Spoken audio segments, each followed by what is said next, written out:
যেমন আম, জাম, লেবু, পেয়ারা, গোলাপ, মরিচ ও সরিষা গাছ। গাছকে মাটিতে আটকে রাখে ও মাটির উপরের দিকে সোজা করে ধরে রাখতে সাহায্য করে। হ্যালো গাইস, আসসালামু আলাইকুম। আমি আলফায়ান। আজকে আমরা তৃতীয় শ্রেণী বিজ্ঞান বইয়ের অধ্যায় 1 উদ্ভিদ পরিচিতি শেখার চেষ্টা করব। Let's go to start. শুরু করা যাক। তাহলে পৃথিবীতে নানা রকমের জীব আছে। উদ্ভিদ এক ধরনের জীব। আমরা আমাদের আশেপাশে নানা ধরনের জীব দেখতে পাই, যেমন আম, জাম, লেবু, পেয়ারা, গোলাপ, মরিচ ও সরিষা গাছ। এগুলোর আকার আকৃতি, রং ইত্যাদিতে ভিন্নতা রয়েছে। উদ্ভিদের বিভিন্ন অংশ বিভিন্ন রকমের হলেও এগুলোর গঠনে কিছু মিল রয়েছে। উদ্ভিদের সাধারণ অংশগুলো কি কি? কাজ।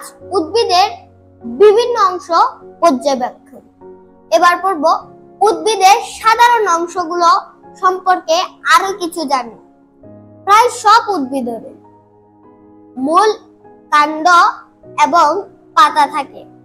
কিছু কিছু উদ্ভিদের আবারও ফুল ও ফল থাকে। মূল।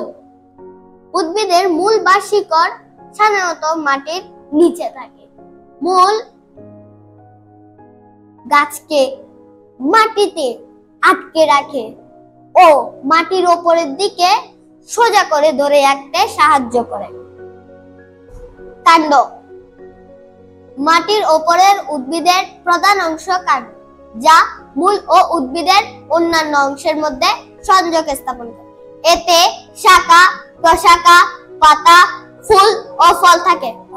পাতা।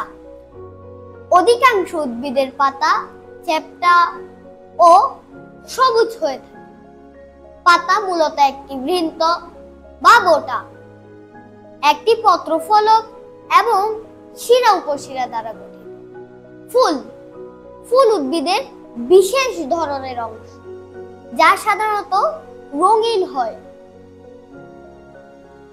বিভিন্ন উদ্ভিদের বিভিন্ন আকার, আকৃতি ও বিভিন্ন বর্ণের ফুল হয়।